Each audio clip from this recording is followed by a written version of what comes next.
कार्यक्रम और यहाँ पर कार्यक्रम की आयोजन किया गया है।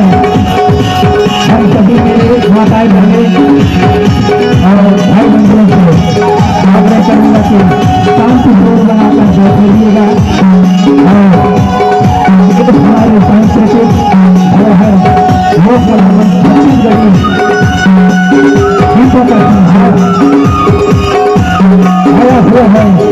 मधुर से मधुर आवाज लेके हमारे छत्तीसगढ़ी कला मंच में प्रस्तुत है और आपको अच्छे तरह से मनोरंजन